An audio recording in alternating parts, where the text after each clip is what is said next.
वाड़ी समस्या निवारण व सामाजिक समस्या निवारण हेतु स्थापित वाड़ी विकास संघर्ष आघाड़ी के अध्यक्ष प्रकाश कुकाटे, कार्याध्यक्ष मधु मानके पाटिल, उपाध्यक्ष अमित हुसनापुरे, अशोक गडलिंगे आदि ने नागपुर जिलाधिकारी को एक निवेदन सौंपकर भारत सरकार द्वारा जो जनगणना की जा रही है उसमें अनुसूचित जाति जनजाति की जानकारी दर्ज की जा रही है, परंतु 60% ओबीसी हिंदू समाज की इस जनगणना में स्वतंत्र रूप से गणना नहीं किए जाने से समाज में आक्रोश तथा चिंता दिखाई दे रही है।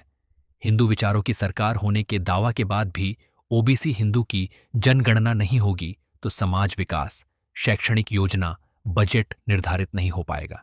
शिष्टमंडल ने नागपुर जिलाधिकारी के माध्यम से पंतप्रधान कार्यालय हेतु एक निवेदन देकर केंद्र के मोदी सरकार से यह अन्याय दूर करने का आग्रह किया। पश्चात वाड़ी नप में भाजपा की सत्ता, सह राज्य व केंद्र की ट्रिपल इंजन सरकार होने के बाद भी क्षेत्र की जन समस्याएं जस की तस दिखाई दे रही है। वाड़ी नगर के अनेक सार्वजनिक जगह का नियम बाह्य रूप से दुरुपयोग कर ले आउट संचालकों ने प्लॉट बनाकर बेच रहे हैं और नगर परिषद को पता होने के बाद भी दुर्लक्ष्य कर रही हैं। अतिक्रमण हटाओ मुहिम में पक्षपात किया जा रहा है। फुटपाथ व्यवसायियों की वैकल्पिक व्यवस्था न करते हुए व्यवसायियों का अतिक्रमण हटाया जा रहा है। ट्रिपल इंजन सरकार का वाड़ी को कोई लाभ होता नहीं दिखाई दे रहा है। इस विषय पर मुख्याधिकारी डॉक्टर अर्चा धाबरडे को शिष्टमंडल ने निवेदन देकर उचित कार्यवाही की मांग की। वाड़ी पत्रकार परिषद में आयोजित इस संवाद सम्मेलन में इन पदाधिकारियों ने बताया कि वाड़ी नगर परिषद में भाजपा की ओर से विजयी रहे 2 नगर सेवकों पर शासकीय सार्वजनिक जगह पर अतिक्रमण, गलत जाति प्रमाण पत्र, कर थकबाकी आदि का उल्लंघन, चुनाव प्रतिज्ञा पत्र में गलत जानकारी आदि बातें शिकायत स्वरूप में प्रशासन की ओर प्रस्तुत करने के बाद भी प्रशासन दुर्लक्ष्य करने का आरोप इन पदाधिकारियों ने लगाया। समय पर उचित कार्यवाही नहीं किए जाने पर आंदोलन का मनोदय व्यक्त किया। इस अवसर पर वाड़ी विकास संघर्ष आघाड़ी के सचिव दीपक ठाकरे, रविंद्र सुरजू से युवा आघाड़ी अध्यक्ष शिवम राजे, आयुष खंडारे, जगदीश लीचड़े, अविनाश घोटेकर, देवराव अखंड, श्रीराम सोनेकर, शेषराव उके, जीवन भाजी खाए ई उपस्थित थे। मी मधु मानके पाटील, कार्याध्यक्ष। जनगणनेचा एक विषय आहे, त्या जनगणनेमध्ये SC ST NT प्रमाणे जनगणना करताना जातीनिहाय जनगणना व्हावी यासाठी ओबीसी साठी कुठलाही कॉलम सोडला नाही। त्यामुळे आम्ही नागपूरच्या जिल्हाधिकाऱ्यांना आज त्यांना भेटलं, आमच्या व्यथा मांडल्या, आम्ही सांगितलं आणि निवेदन दिलं की याची सुद्धा भारताच्या पंतप्रधानाकडे आमच्या तुमच्या मार्फत हे आमचं म्हणणं कळवा। आम्ही त्यांना डेप्युटेशन दिलेलं आहे। गावातील इतर समस्या त्या आमचे पदाधिकारी ते सांगतीलच। पत्रकार बंधू, प्रथमतः आम्ही इथे वाड़ी विकास संघर्ष आघाडीच्या वतीने इथं आलो। आपण आमच्या पत्रकार परिषदेला प्रामुख्याने उपस्थित आहात। मी वाड़ी विकास संघर्ष आघाडीच्या वतीने आपण सर्वांचं अभिनंदन करतो आणि मधुभाऊंनी सांगितल्याप्रमाणे की संपूर्ण देशामध्ये जी जनगणना सुरू आहे त्या जनगणनेमध्ये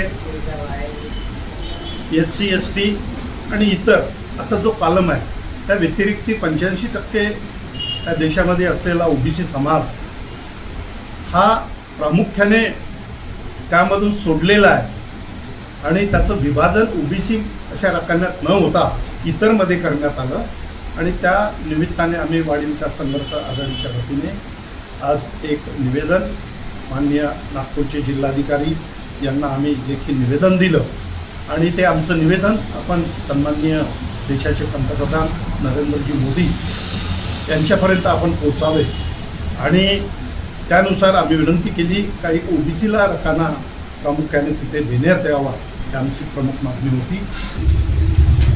नमस्कार, माझं नाव अमित हुसनापुरे, वाड़ी विकास संघर्ष आघाडीमध्ये मी उपाध्यक्ष पदावर नियुक्त आहे। आज 27/5/2026 रोजी आम्ही एक निवेदन दिलं मुख्याधिकाऱ्यांना की मला 22/5ला एक नगर परिषदतर्फे नोटीस आली होती की इथे जे विद्यमान नगरसेवक आहे प्रभाग क्रमांक 8 त्यांनी माझ्या पाण्याच्या विषयावर त्यांनी एक निवेदन दिलं होतं, तक्रार दिली होती. त्या तक्राराच्या विरुद्ध आम्ही आज नगर परिषदमध्ये एक निवेदन दिलं. त्याच्यामध्ये त्यांचं असं म्हणणं होतं की माझी बोर ही 600 ते 400 फूट आहे. आपण नगर परिषदेच्या निदर्शनात आणून दिलं की आपण जी 400 फूट बोर केली होती ही लोकांच्या पाण्यासाठी, जेव्हा 2019मध्ये पाण्याची जेव्हा टंचाई आली होती त्या टंचाईमध्ये आपण ती बोर केली होती. त्या बोरमध्ये आपण लोकवर्गणीतून मशीन टाकून रामकृष्ण हॉल ते विश्राम लॉनपर्यंतच्या सर्व लोकांना आज त्या पाण्याचा वापर होते. आणि ती बोर एकच बोर अशी आहे की ती बोर कंटिन्यू चालते. आज आपण त्या नगरसेवकावर आपल्या इथे सगळ्या ग्रुपमधल्या लोकांनी त्यांच्यावर आक्षेप घेतला होता. गेल्या 2015 पासून आपण त्यांना निवेदन दिलं होतं की त्याचं जे कमल कनोजे नावाचा नगरसेवक आज तिथे विद्यमान आहे त्याच्यावर अतिक्रमणचे गुन्हे दाखल आहे, लेटर दिलेलं आहे, अतिक्रमण आहे. नगर परिषदेने आजपर्यंत त्याच्यावर कोणत्याही प्रकारची कारवाई केली नाही आहे.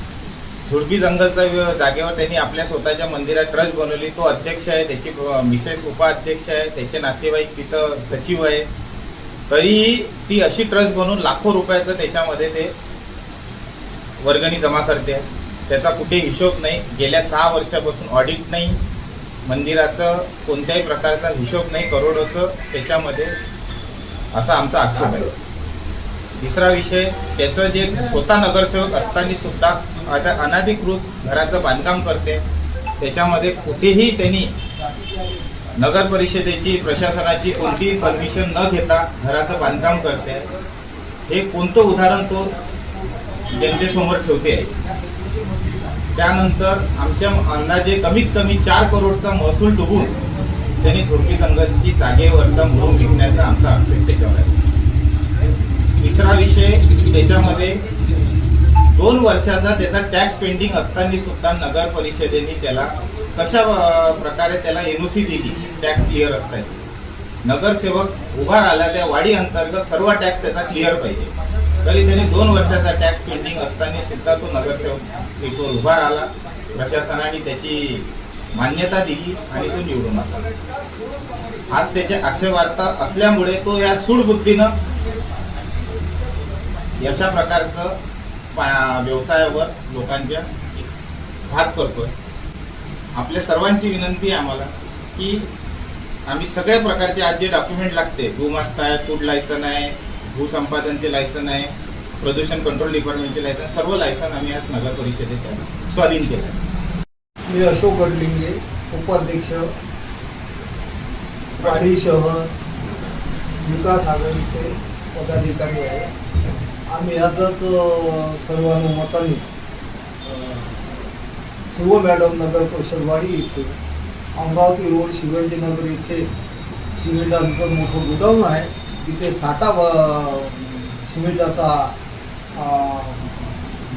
साठवल्या जातो आणि तिथूनच वितरण केल्या जाते. त्यामुळे आजूबाजूच्या काही रेसिडेन्शियल एरिया आहे आणि काही दुकानदार संघ आहे, त्यांना त्यांच्या धुरापासून खूपच म्हणजे त्रास होत आहे.